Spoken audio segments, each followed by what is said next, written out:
This season marks Hannah Sjerven's second year in Vermilion, but it's the first year fans have been able to hear her name called out loud at the SCSC, and they're hearing it a lot. A fairly local prospect, the redshirt sophomore hails from Rogers, Minnesota, just a little northwest of the Twin Cities, about 5.5 hours from the USD campus.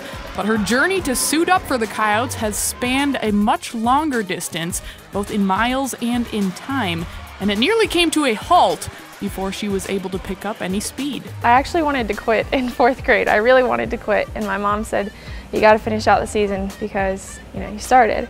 And by the end of the season, I just knew it was something that I really wanted to do.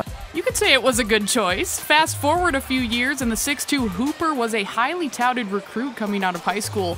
Sjerven signed her NLI to play at New Mexico. But before starting her next chapter in Albuquerque, there was a slight change.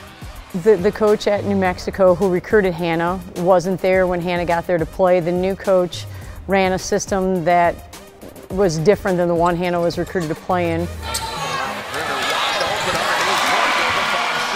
The freshman embraced the opportunity and stayed committed, appearing in 13 games for the Lobos during the 2016-17 season. But Sjerven took much more away from her freshman year than what was listed in the box score. I learned a lot. If I could say one thing, is I learned a lot about not only the level of commitment that college basketball was going to take, but just kind of what I wanted out of the experience. Just sitting down and talking with my parents, I had been pretty homesick that year, and I knew that maybe there might be some better opportunities as far as developing me as a player closer to home. So I decided to ask for my release. Enter South Dakota. I got a phone call from the coach who was at New Mexico for Hannah's freshman season, and he said, I have a post kid that, in case you're looking for one. I said, that's exactly what we're looking for. We're looking for a post player right now. And he described Hannah, and all the things that he talked about really were intriguing and exciting for us.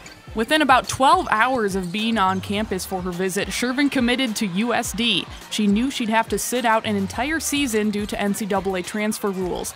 No games, all practice. It definitely was something that made the decision hard, something that made it emotional. I was never going to play in a game that whole year, but also it was a chance for me to just not worry about game performance for a whole year. It was all about getting better for a year. Well, that's an incredible blessing.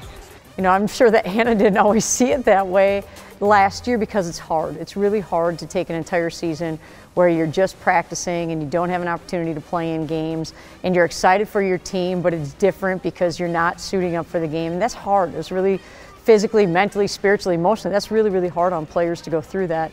And Hannah did that and did it with a smile on her face and continued to develop. And I think that year was really, really important. She's not where she is today unless she has that year of development under her belt.